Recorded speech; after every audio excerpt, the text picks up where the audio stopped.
Hello everyone, start करते हैं exercise 1.5।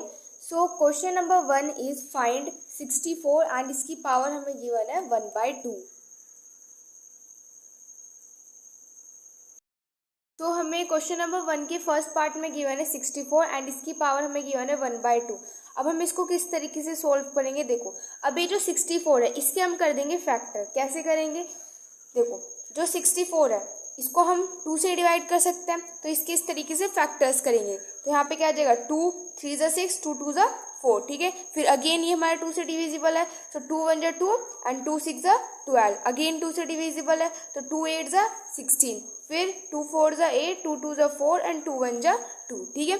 ये आ जाएगा। अब देखो यहाँ पे कितनी टाइम्स 2 आया है, सो 1 2 3 4 5 6 टाइम्स यहाँ पे क्या है हमारे पास 2 आया है। यानी कि ये जो 64 है इसको मैं क्या लिख सकती हूँ, 2 की पावर 6 लिख सकते हैं, है ना, लिख सकते हैं ना। क्योंकि यहाँ पर देखो जब मैंने 64 के फैक्टर्स किए तो मेरे पास क्या आया, 2 जो है कितने टाइम्स आया, 6 टाइम्स आया। तो यानी कि अगर मैं 2 की पावर 6 करूंगी तो वो मेरे पास क्या आ जाएगा, 64 ही आ जाएगा। तो यानी कि 64 की प्लेस पे मैं 2/6 पुट कर सकती हूँ। और यहाँ पे इसकी पावर हमें 1/2 गिवन है, तो वो मैं यहाँ पे लिख देती हूँ कि इसकी जो पावर है वो हमारे पास कितनी है, दैट इज 1/2, ठीक है। अब यहाँ पे कैंसिल करते हैं, देखो ये मेरे पास क्या हो जाएगा। तो ये आपको किस तरीके से दिख रहा है, यहाँ पर ये कुछ इस फॉर्म में बन गया है। देखो ये जो, अगर मैं यहाँ पे सिर्फ पावर्स की बात करूँ तो यहाँ पे 6 मल्टीप्लाई बाय 1/2, ये कुछ आपका इस फॉर्म में बन गया है। तो ये क्या हो जाएगा 2 1 ज़ा 2 2 3 ज़ा 6।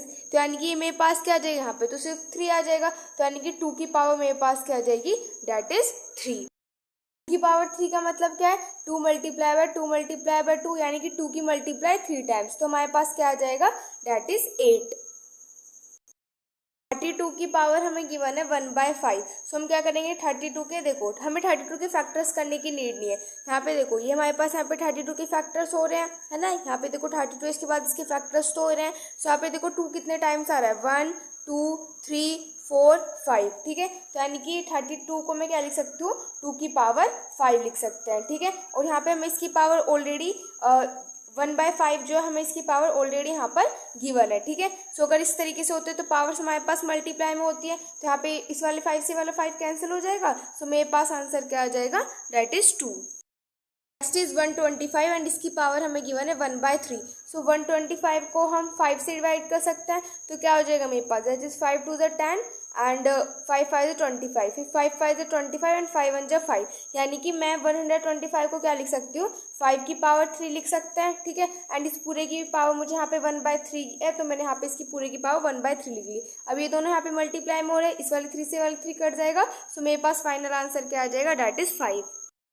इनका फर्स्ट पार्ट करते हैं। सो यहाँ पे 9 है, सो 9 को हम क्या लिख सकते हैं, देखो 9 को अगर मैं यहाँ पे आपको करके दिखाऊं तो 9 को हम क्या लिख सकते हैं, 3 3 ज़ा 9 एंड 3 1 ज़ा 3, यानी कि मैं इसको 3 का स्क्वायर लिख सकती हूँ 9 को, है ना। सो यहाँ पे हम 9 की प्लेस पे क्या लिख देते हैं, 3 का स्क्वायर। और हमें इसकी पावर पहले से कितनी गिवन है, दैट इज 3/2, ये तो गिवन है। अब देखो इस वाले 2 से ये वाला 2 मेरे पास कैंसिल हो जाएगा। सो ये क्या हो जाएगा 3 की पावर 3, और 3 की पावर 3 का मतलब क्या है 27। 3 की मल्टीप्लाई 3 टाइम्स करोगे तो 27 आ जाएगा। पार्ट इज 32 की पावर 2/5। अब हमें पता है, अभी हमने देखा था कि 32 को हम क्या लिख सकते हैं, 2 की पावर 5 लिख सकते हैं, ठीक है। तो यहाँ पे मैं 32 के प्लेस पे क्या लिख देती हूँ, 2 की पावर 5 लिख देते हैं। और यहाँ पे मैं 2/5 ऑलरेडी यहाँ पे गिवन है, सो वो यहाँ पे हमने लिख लिया, ठीक है। अब इस वाले 5 से वाला 5 कैंसिल हो जाएगा, तो मेरे पास क्या हो जाएगा, दैट इज 2 की पावर 2। 2 की पावर 2 का मतलब क्या है, 2 मल्टीप्लाई बाय 2, यानी कि हमारे पास आंसर क्या आ जाएगा, दैट इज 4। हमारे पास 16 की पावर 3/4 गिवन है। तो देखो 16 को हम क्या लिख सकते हैं, देखो आप यहाँ से भी देख सकते हो, देखो इस इतने पार्ट को छुपा के, तो देखो ये 16 के यहाँ पे फैक्टर्स हो रहे हैं, तो यानी कि 16 को हम क्या लिख सकते हैं, 1 2 3 4, 2 की पावर 4 लिख सकते हैं, ठीक है। तो यहाँ पे जो 16 है इसकी प्लेस में मैं लिख देती हूँ 2 की पावर 4, और मुझे ऑलरेडी इसकी पावर 3 की पावर 4 गिवन है, तो वो मैंने यहाँ पे लिख दिया। इस वाले 4 से वाला 4 मेरे पास कैंसिल हो जाएगा, तो क्या हो जाएगा 2 की पावर 3, और 2 की पावर 3 का मतलब क्या है 2 मल्टीप्लाई बाय 2 मल्टीप्लाई बाय 2, यानी कि मेरे पास क्या हो जाएगा, दैट इज 8। फोर्थ पार्ट करते हैं। सो यहाँ पे देखो 125 है, अभी हमने देखा था 125 को हम 5 की पावर 3 लिख सकते हैं। यहाँ पे मैं लिख देती हूँ इसको 5 की पावर 3, और इस पूरे की पावर हमें कितनी गिवन है, माइनस के 1/3। तो इस वाले 3 से ये वाला 3 मेरे पास यहाँ पे कैंसिल हो जाएगा, ठीक है। तो ये क्या आ जाएगा 5 की पावर -1। अब हमें पता है अगर हमारे पास पावर यहाँ पर नेगेटिव है, अगर हमें इसे पॉजिटिव करना है तो हम क्या कर देते हैं, इसका रेसिप्रोकल कर देंगे, यानी कि क्या हो जाएगा 1/5, और यहाँ पे ये पावर हमारे पास नीचे जाके ये हो जाएगी पॉजिटिव। अब 5 की पावर नीचे 5 की पावर 1 का मतलब क्या है, 5 ही है, ठीक है। सो ये हो जाएगा फोर्थ पार्ट का आंसर। का फर्स्ट पार्ट करते हैं। सो यहाँ पे देखो हमारे पास एक आइडेंटिटी होती है, क्या होती है कि अगर हमारे पास बेस सेम होता है तो जो हमारे पास पावर्स होती है वो हमारे पास ऐड हो जाती है, यानी कि हम यहाँ पे अपनी आइडेंटिटी एक्सपोनेंट्स की कौन सी वाली आइडेंटिटी यूज करेंगे कि अगर हमारे पास a की पावर m है, ठीक है, और a की पावर n है, तो ये हमारे पास क्या हो जाती है a m प्लस में n, ठीक है। अगर हमारे पास ये बेस सेम होते हैं, जैसे कि यहाँ पे भी 2 है, यहाँ पे भी 2 है, तो अगर ये मेरे पास बेस सेम होगा तो इनकी जो पावर्स है वो मेरे पास क्या हो जाएंगी, यहाँ पर एड अप हो जाएंगे, ठीक है। तो बस करते हैं यहाँ पर, तो a यानी कि बेस क्या मेरे पास यहाँ पे 2 है, इसको एज इट इज लिख दो और इनकी पावर्स को ऐड कर देंगे, तो पावर्स मेरे पास क्या है, दैट इज 2/3 एंड प्लस में 1/5, ठीक है। तो यहाँ पे क्या हो जाएगा 2 एंड इन दोनों का एलसीएम लेंगे तो मेरे पास कितना आ जाएगा, दैट इज 15 आ जाएगा यहाँ से मेरे पास। तो इसकी मल्टीप्लाई कितने से करनी पड़ेगी, 5 से, तो कितना हो जाएगा, यहाँ हो जाएगा मेरे पास 10 एंड प्लस में इसकी मल्टीप्लाई करनी पड़ेगी 3 से, तो यानी कि मेरे पास क्या आ जाएगा, दैट इज 13/15, यानी कि फाइनल आंसर क्या हो जाएगा 2 की पावर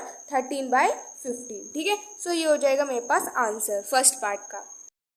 अब इसका सेकंड पार्ट करते हैं। सो यहाँ पे देखो हमारे पास क्या गिवन है कि यहाँ पे 1 है और फिर 3 है, इसकी पावर यहाँ पे 3 और इसमें पूरे होल में यहाँ पर 7 है, ठीक है। तो इसको किस तरीके से यहाँ पे हम सोल्व करेंगे वो देखो।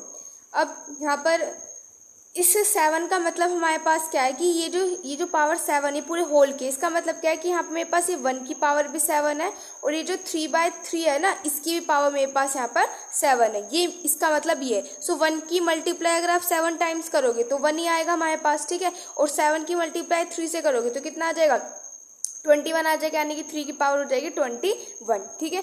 सो आप चाहो तो अपना आंसर यहीं पे भी छोड़ सकते हो, वरना आप चाहो तो इसको ऊपर भी लेके जा सकते हो। आपको पता है कि अगर हम इसको ऊपर लेके जाएंगे तो हमारे पास जो पावर है वो सिर्फ नेगेटिव हो जाएगी, है ना, क्योंकि अगर हमारे पास कोई भी चीज़ नेगेटिव होती है, पावर नेगेटिव होती है, अगर मुझे उसे पॉजिटिव करना होता है तो मैं उसको ऐसे नीचे लेके आती हूँ, जैसे कि मैंने फोर्थ पार्ट में किया था, यहाँ पे है ना पावर नेगेटिव है तो मैंने इसका यहाँ पर रिवर्स कर दिया था, ठीक है। और अगर मुझे इसी का उल्टा करना हो, यानी कि अगर मुझे इसको ऊपर लेके जाना हो तो पावर को मैं यहाँ पे नेगेटिव कर दूंगी, ठीक है। तो यहाँ पे थर्ड पार्ट में भी हम अगेन अपनी आइडेंटिटी यूज करेंगे, कौन सी वाली, देखो अगर हमारे पास कुछ इस तरीके से होता है कि a की पावर m है, ठीक है, फिर a की पावर हमारे पास n है और दोनों हमारे पास डिवाइड में है, तो उससे क्या होता है कि जो a होता है वो क्या, उसकी पावर्स क्या होती है हमारे पास इस तरीके से सब्ट्रैक्ट हो जाती है, यानी कि जैसे अभी हमने थर्ड की फर्स्ट पार्ट में क्या था कि अगर बेस सेम होता है तो पावर्स ऐड हो जाती है, वो तब वो दोनों नंबर्स हमारे पास मल्टीप्लाई हो रहे होते हैं। अगर वही दोनों नंबर्स हमारे पास डिवाइड हो रहे हैं तो इस बार पावर क्या हो जाएंगे, हमारे पास सब्ट्रैक्ट हो जाएंगे, ठीक है। तो यहाँ से मेरे पास क्या हो जाएगा 11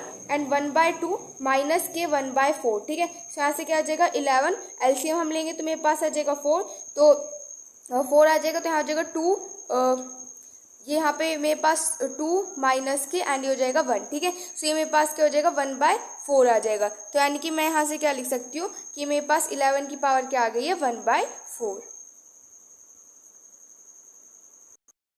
अगर हमारे पास कुछ इस तरीके से रिवर्स आ जाए, यानी कि इस बार हमारे पास पावर सेम हो जाए लेकिन बेस जो है वो डिफरेंट हो जाए, यानी कि अगर हमारे पास कुछ इस तरीके से हो जाए कि यहाँ पे आइडेंटिटी हम यहाँ पे यूज करेंगे कि अगर a है, a की पावर मेरे पास m है, ठीक है, और मेरे पास b है, b की भी पावर अगर मेरे पास m है, ठीक है, तो यहाँ पर हमारे पास क्या होता है, इसका जो रिजल्ट आता है वो हमारे पास क्या होता है ab एंड इस पूरे की पावर हमारे पास क्या हो जाती है, इस पूरे की पावर हमारे पास हो जाती है m, ठीक है। ये वाली आइडेंटिटी हम यहाँ पर यूज करेंगे।